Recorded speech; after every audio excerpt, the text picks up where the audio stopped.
Our next equine tale tells of times gone by, taking us to County Durham's world-famous Beamish Open-Air Museum in northeastern England. Here in the Colliery Village exhibit, through historical reenactments, visitors learn about the pivotal part played by pit ponies in helping mould the UK's mining industry. The museum itself, it's about the people, it's about the northeast people. Coal mining's a very important part of that. Obviously at the time, our original setting was 1913, horses were still at the fore of transport and working horses. Horses are no longer used in mining environments. Ours here today are purely for demonstration, and although they don't go down the mine, they can demonstrate on the surface of how a pony would wear its harness, how they would pull the tubs, how the limbers were carried on the pony rather than being attached to the tub. And then we explain a lot about the ponies and their welfare and their environment within the stable area. The stable block that we're in now is actually a direct copy from a stable block in Victoria Garsfield Colliery, which still stands today. My role is to demonstrate the job of a head horsekeeper for the mine. My main job is to make sure that the welfare of the pony is as high as possible. Here it's a drift mine, so drift mine ponies didn't live underground all of the time. They simply went underground when it was their shift of pulling the coal out. The rest of the time they were in colliery stables above ground. At Beamish, there's 3 Shetland ponies who live on site all of the time. If you trace their passport and their family tree back far enough, there probably will be descendants because the North East had a lot of breeding programmes in place for the pit pony. So this is Flash. The main thing he likes to do is eat, but he will go for a walk around the site and introduce people to the Shetland pony and let them see the kind of build and the height, which is the main thing that was needed for down the mines. They need to be small, but they're incredibly strong.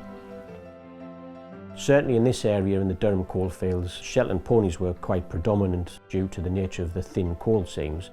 They could get smaller ponies in closer to the face. So the man who was hewing the coal at the face could be lying on his side. Now once he got coal from the face, it would then be shovelled behind and then would be loaded into a tub, which the pony would be behind there. They would then take the full tub out by, and then the pony would return to the face to be refilled. This pony's Marley, and Marley just is a visitor to the museum because he is a trained working pony, so he can actually pull vehicles. And about 9 years ago now, Marley came here and learned how to pull coal tubs so that he could represent the role of a pit pony. In most collieries, well all collieries actually, it was the men's job to hew the coal at the face and the women and children brought it out in corfs, baskets. But there was a mining act in about 1842 which outlawed the use of women and children underground. The next step was to introduce ponies, which at that point horses and ponies were probably used on the surface to move the coal once it had come up and out of the pit, but then they went down into the mines. So if you're going to put harness on them, it's really quite important that they're groomed thoroughly beforehand so that there's nothing in their coat that can rub against the leather and cause sores. We just have to plait his tail and wrap it up so that it can't get caught.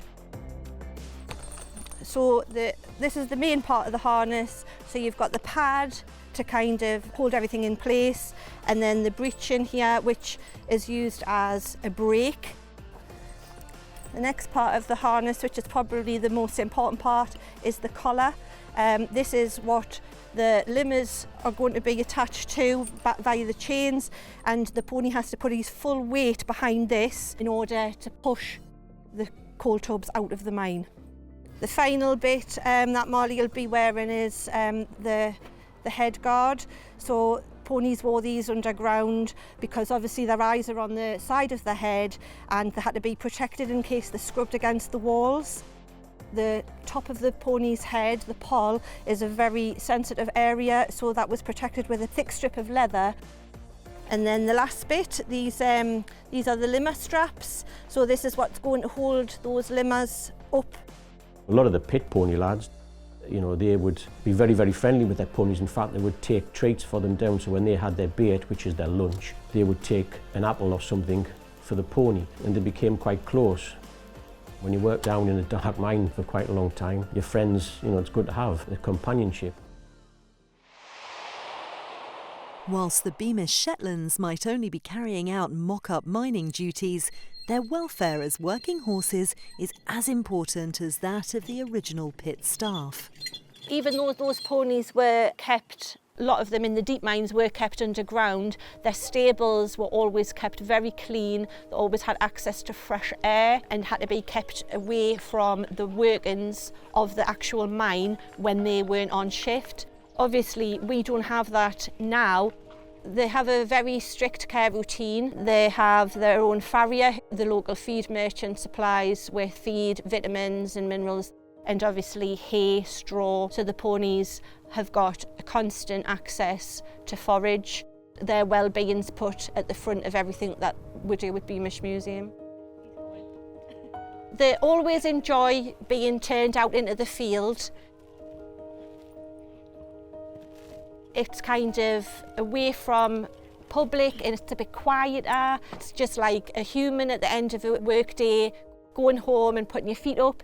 They go out into the field, they have a role, you know, they catch up with their friends, they groom each other, and they have that social interaction away from their role at the museum. I think it's very important for people to see the ponies in the pit pony role at Beamish because it's a really important part of our heritage, and most people who live in the northeast, even if they don't have anything to do with horses now, they probably know somebody in their family or friends circle that worked with pit ponies back in the day. My granddad worked underground in a mine with ponies. It was an immense help to the men and boys who worked underground, and they became their friends. They almost had a sixth sense. Miners used to take canaries down the mine for gas, and sometimes ponies would just stop dead, and no matter how you pushed or shoved, it would not go on. And then, you know, a few seconds later you'd hear a loud rumble and a roof would collapse in front of you, and that pony would have saved your life.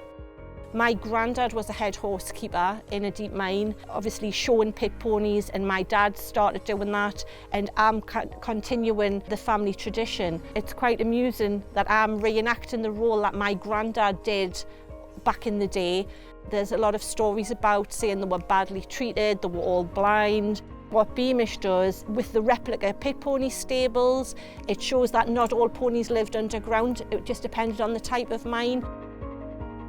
We've got record books here where the miners have signed the ponies out and the comments when they've brought them back. It shows that there was welfare in place and the ponies were very valued members of the team, maybe more so than the men themselves.